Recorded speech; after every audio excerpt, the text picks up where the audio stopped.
अब हमें ये एग्जैक्टली पता है कि जब मल्टीपल फोर्सेस एक ऑब्जेक्ट पे एक्ट करें तो उनके साथ डील कैसे करें। अब हम ये देखने के लिए तैयार हैं कि फोर्सेस आखिर ऑब्जेक्ट्स को टर्न करती कैसे हैं। लेकिन उससे पहले एक वार्निंग, याद रखें कि हम सिर्फ रिजिड बॉडीज की बात करेंगे।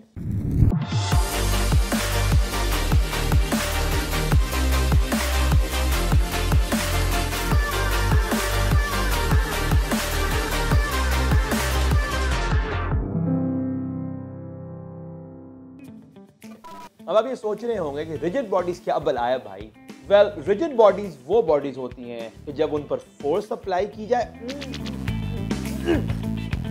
वो डिफॉर्म नहीं होती। क्रिकेट बैट, ग्लासेस, ये पेंसिल, ये सब रिजिड बॉडीज की एग्जांपल्स हैं जो डिफॉर्म नहीं करती जब उनके ऊपर एक फोर्स अप्लाई की जाती है।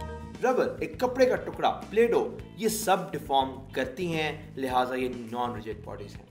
इन मोर एग्जैक्ट टर्म्स, अगर आप किसी भी ऑब्जेक्ट पर 2 पॉइंट्स मार्क करें, जैसे कि ये बैट, और फिर आप उस पर एक फोर्स अप्लाई करें और उनके बीच का डिस्टेंस चेंज ना हो तो ये रिजिड बॉडी है। लेकिन उनके बीच का ये डिस्टेंस अगर चेंज हो, जैसे कि ये प्लेडो, तो फिर ये नॉन रिजिड बॉडीज है। और ये डिफरेंस जानना बहुत जरूरी है क्योंकि रिजिड और नॉन रिजिड बॉडीज के टर्निंग इफेक्ट के रूल्स बहुत डिफरेंट हैं और एक्चुअली नॉन रिजिड बॉडीज के रूल्स काफी ज्यादा कॉम्प्लिकेटेड भी हैं। फॉर्चुनेटली अभी हमें उन्हें नहीं देखना, हम सिर्फ रिजिड बॉडीज को देखेंगे, यानी सीन हम अभी जरा टाइट रखें। तो हमारा एग्जैक्टली क्या मतलब होता है जब हम ये कहते हैं कि फोर्सेस ऑब्जेक्ट्स को टर्न कर सकती हैं। वेल, इन सिंपल टर्म्स हमारा मतलब ये होता है कि फोर्स एक ऑब्जेक्ट पे एक्ट करके उसको about a central imaginary line घुमा सकती है। इस लाइन को हम कहते हैं एक्सिस ऑफ रोटेशन। ये लाइन ऑब्जेक्ट के बाहर हो सकती है, जैसे कि इस केस में है, और इस केस में ऑब्वियसली ऑब्जेक्ट अपने एक्सिस के इर्द गिर्द चक्कर लगाता रहेगा। लेकिन ये लाइन ऑब्जेक्ट के अंदर भी हो सकती है, जिस केस में ऑब्जेक्ट रहेगा वहीं और रिवॉल्व करना शुरू कर देगा। नाउ रिवॉल्विंग और रोटेशन दो डिफरेंट चीजें लगती हैं, राइट? लेकिन wait a second, what if कि अगर हम इस बॉडी को कंसिडर करें कि वो एक्चुअली छोटे छोटे छोटे पार्टिकल से बनी हुई है, फिर क्या हो? जैसा कि आप देख सकते हैं कि ये छोटे छोटे पार्टिकल्स उसी सेंट्रल लाइन के इर्द गिर्द घूम रहे हैं। जब हम इसको इस तरीके से देखते हैं तो फिर हमें ये समझ आने लगती है कि रोटेशन और रेवोल्यूशन एक्चुअली एक ही चीज है। और इसका मतलब ये है कि अगर हमें टर्निंग इफेक्ट ऑफ फोर्सेस के रूल्स का पता लग जाए तो फिर हम इन दोनों टाइप ऑफ मोशन यानी कि रेवोल्यूशन और रोटेशन को मास्टर कर सकते हैं। ओके, अब हमें ये पता है कि जब फोर्स एक ऑब्जेक्ट पे एक्ट करे तो वो उसे टर्न कर सकती है। जो नेक्स्ट ऑब्वियस क्वेश्चन है वो ऑब्वियसली यही होगा, कितना टर्न कर सकती है? ये फिगर आउट करने के लिए हमें पहले ये वर्कआउट करना पड़ेगा कि वो कौन से फैक्टर्स हैं इन पर ये टर्निंग डिपेंड करती है। वेल, ऑब्वियसली फोर्स पर डिपेंड करती है। अगर मैं ज्यादा फोर्स लगाऊंगा तो ऑब्जेक्ट ज्यादा टर्न करेगा, है ना? वेल, इसको एग्जामिन करें। इस सीसॉ की मिसाल लेते हैं। जैसा कि आप देख सकते हैं, इस सीसॉ का एक्सिस ऑफ रोटेशन इसका सेंटर है, वो पिवट पॉइंट जिसके अबाउट ये सीसॉ घूम रहा है, राइट? अब आगे। हाँ जी, नहीं नहीं नहीं नहीं नहीं, नहीं।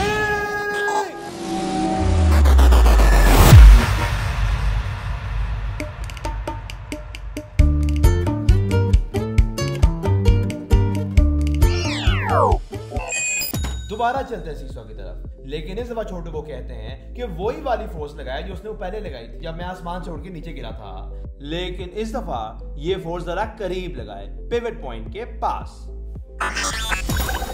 जैसा कि आपने देखा है कि सीसॉ ने रोटेट तो किया है लेकिन उतना ज्यादा नहीं। क्लियरली फोर्स के अलावा भी कोई चीज है जो एट प्ले आ रही है। Distance from pivot is also a factor. ये डिटरमिन करने में कि ऑब्जेक्ट कितना टर्न करेगा, फोर्स के साथ साथ फोर्स का जो पिवट पॉइंट से डिस्टेंस है वो भी एक बहुत अहम रोल प्ले कर रहा। ये जो लाइन जिसके अलोंग फोर्स एक्ट करती है इसे कहा जाता है line of action of force, और इस लाइन ऑफ एक्शन और पिवट पॉइंट के बीच में जो डिस्टेंस है उसे कहा जाता है मोमेंट आर्म। और एक ऑब्जेक्ट कितना टर्न करेगा ये फोर्स पे भी डिपेंड करता है और मोमेंट आर्म पर भी।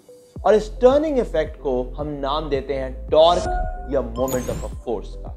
टॉर्क सिंपली एक मेजर है कि जब एक ऑब्जेक्ट पे एक फोर्स अप्लाई होती है तो वो एक्चुअली कितना टर्न करता है, और एक बहुत सिंपल मैथमेटिकल फॉर्मूला है जो टॉर्क को गवर्न करता है। Torque is equal to force into distance from pivot point. That is it.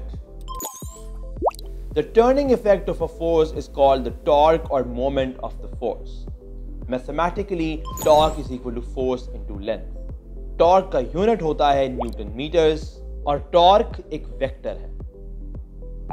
अब जब हमें टॉर्क और उसके प्रिंसिपल की समझ आ गई है तो हमारे इर्द गिर्द की बहुत सारी चीजें सेंस बनाना शुरू कर देंगी। फॉर एग्जाम्पल, अगर आप फोर्स और पिवट पॉइंट के बीच में डिस्टेंस को बढ़ा दें तो फिर आप ज्यादा टॉर्क जनरेट कर सकते हैं। कभी आपने ये सोचा है कि डोर नॉब्स दरवाजे के दूसरे एज पर क्यों लगी होती हैं?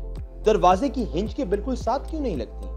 वेल, अगर हम उसे दरवाजे की हिंज यानी कि उसके एक्सिस ऑफ रोटेशन के साथ लगाएं तो फोर्स और एक्सिस ऑफ रोटेशन के बीच में डिस्टेंस बहुत छोटा हो जाएगा, यानी कि टॉर्क थोड़ा होगा। अगर हम इसे एज पे लगाएं तो फिर हम उसी फोर्स के साथ ज्यादा टॉर्क जनरेट कर सकते हैं और दरवाजा खोलना हमारे लिए ज्यादा आसान होगा।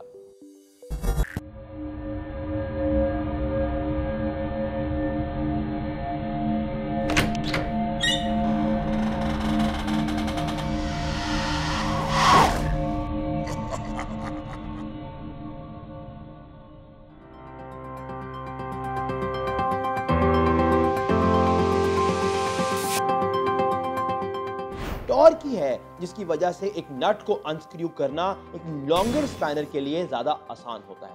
एक लॉन्गर स्पैनर में पिवट पॉइंट और फोर्स के बीच में डिस्टेंस ज्यादा होता है, इसका मतलब होता है ज्यादा टॉर्क, और उसकी वजह से उस नट को अनस्क्रू करना ज्यादा आसान होता है। इनफैक्ट लेजेंडरी साइंटिस्ट आर्किमिडीज ने एक दफा यह कहा था कि मुझे खड़ा होने के लिए कोई जगह दे दे और एक लंबा लीवर दे दे, मैं पूरी दुनिया हिला सकता हूं। मोमेंट के भरोसे बॉय के भरम चेक कर रहे हैं आप। अब हमें यह तो पता है कि हमने चीजों को टर्न कैसे करना है, लेकिन इससे पहले कि आप निकल पड़े और चीजों को घुमाना शुरू हो जाएं, रुकें थोड़ा सा, क्योंकि हमें यह तो पता है कि चीजों को घुमाना शुरू कैसे करना है, लेकिन हमें यह नहीं पता कि घूमती हुई चीजों को रोकना कैसे। और अगर नहीं नहीं नहीं, नहीं, नहीं, नहीं, नहीं, नहीं, नहीं, नहीं।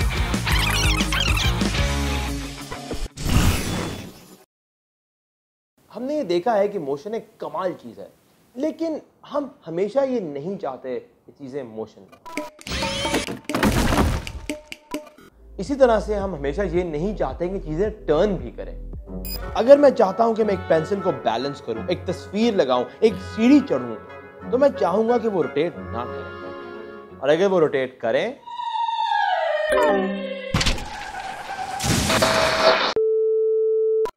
A lot of times चीजों को मूव कराने से ज्यादा हम चीजों को बैलेंस करने में इंटरेस्टेड होते हैं, और इसमें मोमेंट्स एक बहुत अहम रोल प्ले करते हैं। जिन चीजों को बैलेंस करने की एग्जांपल्स हमने अभी देखी हैं वो तो काफी सिंपल थी और उनको आप कॉमन सेंस से भी बैलेंस कर सकते हैं, लेकिन जैसे जैसे फोर्सेस ज्यादा कॉम्प्लेक्स होती जाती हैं ये चीज बहुत ज्यादा मुश्किल होती जाएगी। इनफैक्ट इंसानी जानों को भी खतरा लाक हो सकता है। फॉर एग्जाम्पल, हम नहीं चाहते कि पानी को चीरती एक कश्ती टिप ओवर होकर डूब जाए, या एक शार्प टर्न लेती एक गाड़ी फ्लिप हो, या एक ऑब्जेक्ट को उठाती हुई एक क्रेन टॉपल हो जाए। इन तमाम केसेस में फोर्सेस काफी ज्यादा कॉम्प्लेक्स है और हमें एक्चुअली एक रिलायबल, एक्यूरेट मैथमेटिकल वे चाहिए ये इंश्योर करने के लिए कि ये तमाम चीजें बैलेंस में रहेंगी। और यहां पे हमारे काम आएगा एक रूल जिसका नाम है प्रिंसिपल ऑफ मोमेंट्स। लेकिन इससे पहले कि हम ये डिस्कस करें, ये देख लेते हैं कि एक गिवन फोर्स एक ऑब्जेक्ट को किस डायरेक्शन में टर्न करेगी, या उस फोर्स के मोमेंट की डायरेक्शन क्या होगी। दो डायरेक्शंस पॉसिबल हैं, या तो क्लॉकवाइज या एंटी क्लॉकवाइज। और ये देखने के लिए कि डायरेक्शन क्लॉकवाइज होगी या एंटी क्लॉकवाइज, आप सिंपली अपने पिवट पॉइंट को इमेजिन करें कि वो क्लॉक के सेंटर पर है, और फिर आप विजुलाइज करें कि वो किस डायरेक्शन में जाएगा। So for example, इस केस में एक डाउनवर्ड फोर्स एक क्लॉकवाइज मोमेंट जनरेट करेगी, लेकिन अगर उसी फोर्स को पिवट के दूसरी तरफ ले आए तो फिर वो एंटी क्लॉकवाइज हो जाएगा, और अगर इसी फोर्स को इन्वर्ट करें तो यही मोमेंट क्लॉकवाइज हो जाएगा। और इस तरह से आप किसी भी गिवन फोर्स के मोमेंट की डायरेक्शन का पता लगा सकते हैं। नाउ प्रिंसिपल ऑफ मोमेंट्स हमें यह बताता है कि अगर कोई ऑब्जेक्ट एट रेस्ट है और वो रोटेट नहीं कर रहा तो उस पर लगने वाले तमाम एंटी क्लॉकवाइज और क्लॉकवाइज मोमेंट्स को अगर ऐड अप किया जाए तो उनका सम 0 होगा। यानी इन अदर वर्ड्स, एक ऑब्जेक्ट रोटेट तब नहीं करता जब उसके एंटी क्लॉकवाइज मोमेंट्स उसके क्लॉकवाइज मोमेंट्स के बराबर हो। A body is balanced if the sum of clockwise moments acting on the body is equal to the sum of anti-clockwise moments acting on it. और इसी को हम कहते हैं the principle of moment. Okay, theory बहुत हो गई। अब वक्त आ गया है कि हम मोमेंट्स के अपने नॉलेज को यूज करें और चीजों को एक्चुअली बैलेंस करें मैथ्स के साथ। तो सेबाजी, बिजली और छोटी बला एक सीसॉ पर बैठे हुए हैं और वो परफेक्टली बैलेंस्ड है और पिवट पॉइंट सीसॉ के बिल्कुल बीच में है। बला पिवट से है 25 सेंटीमीटर दूर और बाजी है 40 सेंटीमीटर। नाउ अगर बाजी का वेट W2 है 10 न्यूटन्स, तो फिर बला का वेट W1 क्या है? हमें पता है कि अगर सीसॉ बैलेंस्ड है तो तमाम क्लॉकवाइज मोमेंट्स तमाम एंटी क्लॉकवाइज मोमेंट्स को बैलेंस आउट कर रहे होंगे, या sum of clockwise moments will be equal to sum of anti clockwise moments. तो देखते हैं ये मोमेंट्स। हमारे केस में W2 का मोमेंट क्लॉकवाइज है। अब बाय द वे अगर आप कंफ्यूज्ड हैं कि ये क्लॉकवाइज क्यों है, तो याद रखिए कि हमने आपको कहा था कि इसे एक क्लॉक की तरह विजुअलाइज करना है, और अगर आप वो करेंगे तो आप देखेंगे ये क्लॉकवाइज ही है। इसी तरह से W1 का मोमेंट है एंटी क्लॉकवाइज। सो ये बन गया moment of W2 is equal to moment of W1। First moment of W2, moment of force होती है force into distance from pivot. हमारी फोर्स है W2 जो कि 10 न्यूटन्स और पिवट से डिस्टेंस है 40 सेंटीमीटर। लेकिन हमें प्रॉपर SI यूनिट्स चाहिए, और जैसे कि हमें पता है लेंथ का SI यूनिट मीटर्स होता है, सेंटीमीटर्स नहीं। तो हमें सेंटीमीटर्स को मीटर्स में कन्वर्ट करना है, और उसके लिए हम डिवाइड करेंगे 100 से और हमें मिल जाएगा 0.4 metres. Similarly moment of W1 है W1 जो कि अननोन है, और distance for pivot in metres. So 25 centimetres divide by 100 is equal to 0.25 metres. यानी W1 का मोमेंट है W1 इंटू 0.25 मीटर्स। हमारी इक्वेशन देयरफॉर बन गई 10 newtons into 0.4 metres is equal to W1 into 0.25 metres. अब अगर हम W1 के लिए सॉल्व करें तो हमें मिल जाएगा 10 newtons into 0.4 metres divide by 0.25 metres is equal to 16 newtons. यानी बला का वजन था 16 न्यूटन्स। नोटिस करें कि बाजी का वेट 10 न्यूटन्स बला की निस्बत काफी कम है, लेकिन उसकी एक छोटी फोर्स अपने से कहीं बड़ी एक फोर्स को बैलेंस आउट करने में कामयाब हो रही थी, क्योंकि वो पिवट से ज्यादा दूर बैठी थी। ये है मोमेंट्स की इनक्रेडिबल पावर कि आप एक बहुत छोटी फोर्सेस से बहुत बड़ी बड़ी फोर्सेस को ओवरकम कर सकते हैं अगर सिर्फ आप उनका पिवट से डिस्टेंस बढ़ा दें। फिजिक्स हमें सुपर पावर्स देती है यार। ये है मैं और छोटू सीसॉ लेते हुए। ये सीसॉ ऑब्वियसली इम्बैलेंस्ड है क्योंकि छोटू का वेट बहुत ज्यादा है और मेरा बहुत थोड़ा, लेकिन प्रिंसिपल ऑफ मोमेंट्स को यूज करके हम इसको एक्चुअली बैलेंस कर सकते हैं। मुझे सिर्फ करना यह है कि मुझे छोटू के एंटी क्लॉकवाइज मोमेंट को अपने क्लॉकवाइज मोमेंट से बैलेंस करना है। मुझे अपना और छोटू का वेट मालूम है और छोटू का पिवट से डिस्टेंस भी, तो अब मैं वर्कआउट कर सकता हूं कि मुझे पिवट से कितनी दूर बैठना है ताकि मेरा वेट उतना मोमेंट जनरेट करे जो छोटू के मोमेंट को बैलेंस आउट कर दे। ना ऑब्वियसली करने के लिए मुझे बहुत दूर बैठना पड़ेगा और सीसॉ को भी बहुत लंबा होना पड़ेगा, इससे पहले कि मेरा छोटा वेट इतना मोमेंट जनरेट कर ले कि वो छोटू के बहुत बड़े वेट को बैलेंस आउट कर ले। सो ये मुश्किल जरूर है लेकिन इम्पॉसिबल नहीं। बट हाँ, प्रिंसिपल ऑफ मोमेंट्स यूज करके हम ऐसे सिस्टम्स बना सकते हैं जो परफेक्टली बैलेंस्ड हो, और इन अदर वर्ड्स बहुत बड़ी बड़ी फोर्सेस को हम बहुत छोटी फोर्सेस से काउंटरएक्ट कर सकते हैं।